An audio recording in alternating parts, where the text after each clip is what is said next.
morning, everybody. Happy Monday. We have an amazing show for everybody today. What do we have, Krystal? Indeed we do. It's a big day, guys. We have a lot of exclusive polling that we commissioned here at Breaking Points that's going to look at Americans' views of Israel and Palestine. And we have a special lens of how people view this conflict depending on where they get their news from. Yes. Which is very interesting and obviously very relevant given the conversation about TikTok, et cetera. So we're going to break those down. We also have the continued crackdown on campus protesters and a few hoaxes that have emerged. Amidst all of that, you've also got a bipartisan effort to further censor speech on campus. So that's great. We'll get into all of that.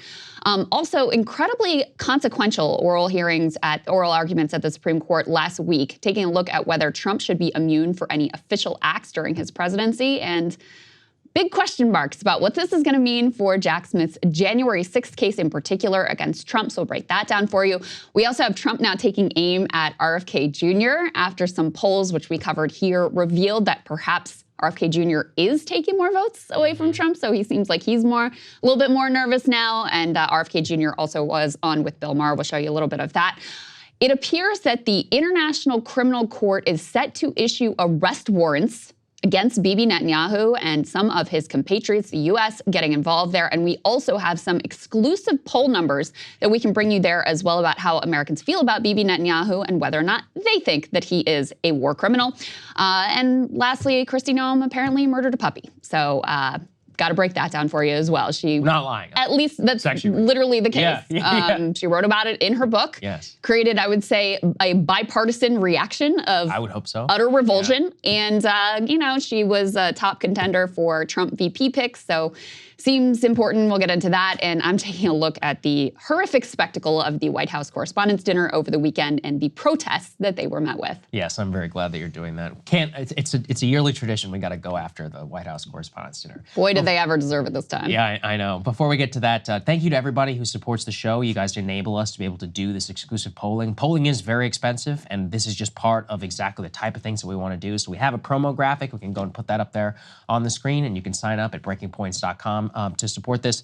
And just so everybody knows, one of the reasons we're very proud of this poll is we tried to go after the things that a lot of mainstream media was either not covering or was not going after itself, specifically with media coverage, because it would be an indictment of them specifically. So I think that we've partnered with JLP here to do a really good job as to how people view things based upon their news consumption, and that in and of itself is a major indictment, I think, of a lot of things that this show stands against. So if you could support us, we would appreciate it. Cable news, as we go through these, is a bit of an outlier in terms of how they view the conflict in almost every instance. So let's start with this. Put A2 up on the screen to give you the overview here. One of the questions we asked so that we could have this demographic breakdown as we were looking at all of the questions we asked with regards to Israel and Palestine is, hey, where do you get most of your news? Here we have that information broken down by age group. So something that's really going to jump out at you here is take a look at 18 to 29. 59% of young people say they're getting their news from TikTok, Instagram, X, or other social media. 59%. The next closest category is podcasts and YouTube, but at 17%. So huge drop off. Only 15% say cable news, 4% say print media, and 5% say none of the above. Then take a look at 65 plus. Totally different dynamic. 59% there say they're getting their news from cable news. Only 5% from social media, only 5% from podcasts, 9% from print media. And you can see the other age demographics. 50 to 64 looks very similar to the 65 plus, 54%, so a majority getting their news from cable news. The 30 to 49-year-old demographic is a little more mixed. You still have a plurality at 37% getting their news or saying they're getting their news from cable news. Next highest is social media, then podcasts and YouTube, then print media. I just want to reflect and say more of you all should be getting your news from podcasts and YouTube, apparently. That's right. The lowest category in many instances. But Saagar, just I think it's worth commenting on this piece specifically, which shows you if you compare the news habits of 18 to 29-year-olds versus those 50 plus, it's a whole different world. whole different landscape in terms of the type of information that they're taking in here. Yeah, look, I try to say this, and our boomers always get mad, but you guys are living in a different world. Like, listen, I think it's great, the number of boomers who watch the show, premium members, we love you, we respect you, but even you need to acknowledge, like, you're in the very distinct minority of your age group. And one of the things that this country is really determined by is the fact that the median voter is 55 years old and is not college educated. And the vast majority of those people, 55, 65, 75 plus, who are very invested in the political system, they live in a completely different reality whenever it comes to money, whenever it comes to media. It's never been more evident, and I think in modern American history, than it is today. Everyone's like, always kids these days, but the monoculture moment, and specifically monocultures of information from newspapers and that cable era and all of that, basically from 1992 prior, was very, very different, where everyone was consuming the same media, but they had very different opinions about how they were consuming that. Here, we are actually living in different realities, and that determination of reality is downstream of all of our politics. It's how you see polls where, the majority of Republican voters will be against Ukraine aid, but very specifically, 65 plus, it's like 50-50. So that's how you get 85% of Republicans who then go ahead and support it. Same whenever it comes to Democrats. You have 50-some% of Democrats who can be against something. But if you go to the 65 plus, who are the people most engaged with the political system and the people most who are actually in Congress itself, that's how you get, 90% of Democrats who end up voting for Israel aid. So this to me is the most important graph that we may have ever produced, because that is America as a picture. Yeah, and a couple things to note about that. So first of all, as much as cable news viewership and frankly their whole business model is kind of falling apart, you can see from these graphics how important it still is. Of course. How incredibly influential it still is, and this is part of why we still continue to cover what happens on cable news, because it's very impactful, especially in terms of that elite conversation and how our policymakers are making their decisions, and also how vast swaths of voters are processing information from this conflict. So that's number one. Number two, I just want to say that famously, as we covered here, remember Nikki Haley had that quote about, like, the more time you spend on TikTok, you become 18% more anti-Semitic or whatever. There's this assumption that the social media platforms are making people have a different view of the conflict. Now, I do think there is kind of a reinforcement cycle, but the reason why a more pro-Palestinian view of the world is wildly more popular, not just on TikTok, but on Twitter, on effectively any social media platform you could look at that has a broad audience, is because young people started from a different place in this conflict. And so then social media companies, being in the business of making money, guess what? They're going to surface for you and their algorithms content that they think matches things you've already expressed interest in. So I think the sort of causation is the exact opposite of the way that people in Washington are thinking about it. And obviously this ties into the whole reason why TikTok is actually in danger of being, the legislation was passed, is very possible to be banned, is because they see, okay, young people are on TikTok, young people have a different view of this conflict, we're blaming TikTok. But as I said, I think the causation goes in the exact opposite direction. All right, so bearing those numbers in mind, let's put the next question up on the screen here, which gives you a kind of overall picture of which group people are more sympathetic towards. So the question here, which do you feel more sympathy with, Israel or the Palestinians? So keep this up so I can explain this and people can kind of process this information. So the yellow bars here are the sentiment of social media news consumers. The blue bars right next to that are podcasts and YouTube. Then the green bars are cable news, and the red bars are print media. So starting with the yellow bar, you can see that a very clear plurality, 33%, leans towards having more sympathy with Palestinians versus Israelis. Only 20% say Israeli, so 33 versus 20%. When you go to podcasts and YouTube, you can see that's the blue bar. Similar dynamic, plurality, 26% says Palestinians versus 21% says Israel. If you go to cable news, that dynamic totally flips, and similarly with print media. So for cable news, 18% only lean towards Palestinians, and the plurality, 34%, are more sympathetic with Israelis. With print media, it's 20% Palestinians and 42% Israelis. And obviously you can see significant chunks in each group saying neither one or don't know. So it shows you, Saagar, the way that there is a different sort of like innate sympathy, different pluralities going in opposite directions here, depending on what news media they're consuming. Yeah, I mean, and again, I would just point to the fact that the podcast YouTube number is incredibly significant. Something also that people, it's funny, if we think back to some of the 2019 discourse, what was it? All podcasts are right-wing. RSS is out of control. That's really right. what becomes very clear to me is that any media which is non-institutionalized and separate from big moneyed interests and or the corporate machine is by definition just going to be more attract an audience and be able to present information which is not as sanitized. And thus, in less sanitized information, you're going to have a more honest view of the conflict. And I just have to underscore the reality question once again. What reality do you live in? Even people who are probably pro-Israel and who are online, as in on social media, listen to a podcast, they're even going to be more aware, let's say, of some of the arguments, Krystal, that you or I would raise about Israeli military conduct. Whereas if you are on cable, you don't even understand that those exist unless Fareed Zakaria on Saturday, to his audience of 350,000 people,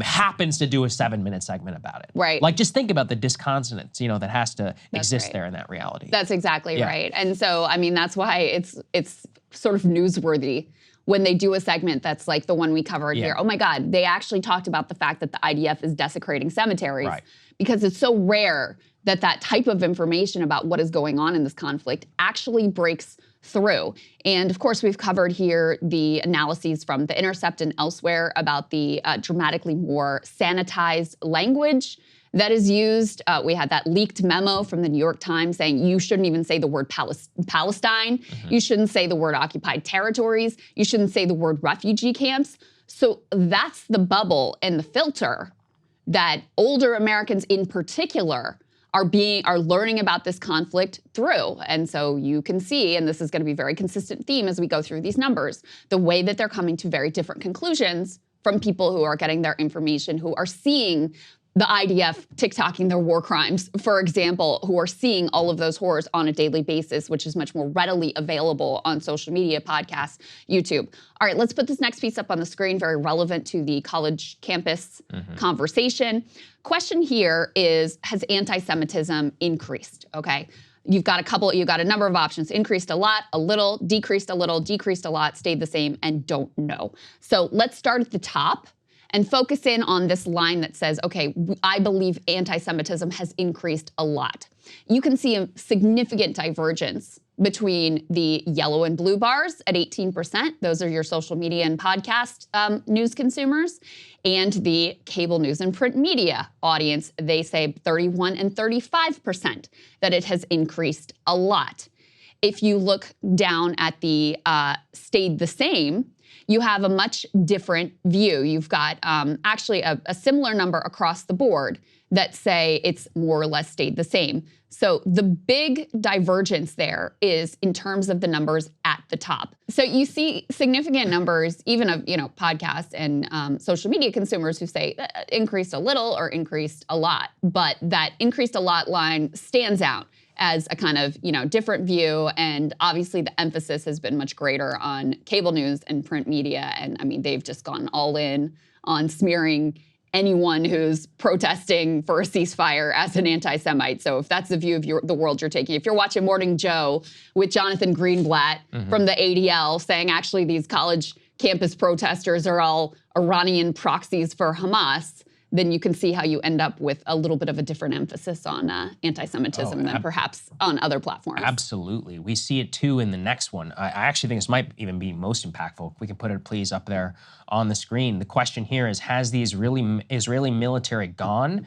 Let's say for too far, you're only going to have 32% of cable news viewers who say that it has. You're going to have 33% of podcast viewers. You're going to have 45% of podcasts, and then also 41% of TikTok and or Instagram users.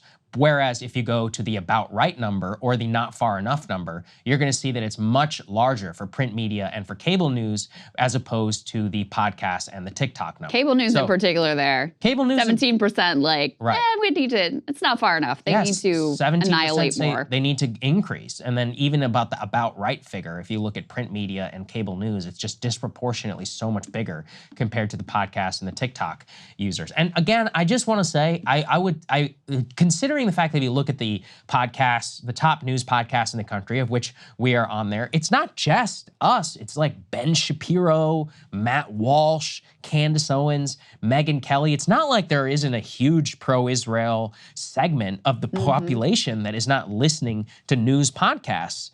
It is the fact that those podcasts, again, if you are interacting with Ben Shapiro, you're more likely, from what I can see too in our data, to also watch maybe a Breaking Point segment. So even if you are pro-Israel, and I've seen this actually, the pro-Israel side that has to engage with some of the things that we will bring up here on the show, they'll be like, yeah, but it's okay because I support Israel. Or it's okay because war is terrible. It's not even mired necessarily in like a moralistic language. It's much more, I guess, realpolitik in terms of their historical justification, which, I mean, I have no issue with that in terms of at least be honest about who you are, but just don't throw your morality kind of in my face. My only point is that even amongst podcast users who, let's be honest, have been smeared as right-wingers, Joe Rogan and all of that, even they are much more reticent, to kind of describe Israel's actions as not gone far enough. Yeah. Even if some people like Shapiro, who is one of the largest news podcasts in the entire country, may say that they are. Yeah, put that actually back up on the screen, because there's another thing that I noticed about this, which is that even though the numbers are higher for the podcast, YouTube, social media people, you have a plurality of every group that says they've gone too far. Mm-hmm. Yeah, good point. So even among the cable news watchers, who are listening to Jonathan Greenblatt and whoever else, you still have a third, 33%, saying too far versus the next highest number, 24%, about right. So even in these very skewed news ecosystems, you still have a plurality that is saying this is too much. And listen, one thing I was thinking about when you were talking about like the podcasts that are out there, you can look at the way liberals on MSNBC respond to it. All of these people are responding to a lot of audience and market incentives, right? Mm-hmm. Liberals on MSNBC, they've got the older audience. They are much more sort of hawkish. They're much more on the Biden line. You think about the Pod Save Bros, which is like the biggest liberal podcast out there as far as I know. They've been critical. That's a good point. So there is a different audience they're responding to. There's a different age demographic. And frankly, there's more room for that kind of critique on that platform versus on MSNBC. Shout out to, Ayman Moyaldeen and Ali Velshi and others who have created some space on MSNBC to be critical, but overwhelmingly, if you're watching there, you're getting the Joe Biden party line. Let's go to the next graphic, which is highly relevant to our recent policy debate. So the question here is, overall, do you think the Biden administration is sending too much, too little, or about the right amount of aid to Israel? And once again, you've got similar dynamic where if you are social media or podcast, you say by larger numbers, it's too much. Okay, you've got a plurality, 35% who say it's too much. Of social media users, 47%, very strong, almost majority, saying too much among podcast and YouTube users. And then you've got smaller numbers, 28 and 29% for cable news and print media, respectively. About right is the plurality choice for the more traditional media consumers. And too little, the highest number here, once again, print media and cable news is a little bit of an outlier. It's still not a plurality, by the way, that says too little, but 19% as opposed to 13 and 11% for the podcast and TikTok, Instagram, social media, sort of non-establishment platform consumers. So, you can see a pretty sizable split in the way these groups are viewing the conflict. And again, it's a complicated mix of correlation is not causation. You've got very different, as we showed you before, age demographics consuming news on these various platforms. Different age demographics were already coming at this conflict from a very different perspective. And then they're basically having a lot of their views sort of confirmed on their platforms of choice. And that leads to an increasing split in the way that these age demographics and news consumers are viewing the conflict. Yeah, it's an important point, right? There's no way to know for sure whether it's a causation of the media, whether it's a self-selection bias. If anything, on podcasts, you're probably more prone to self-selection bias just because you can genuinely seek out something that is inherently just almost entirely confirming what you want. But there's still a lot of ideological, opinion and disagreement if you listen to multiple shows or if you just listen to our show.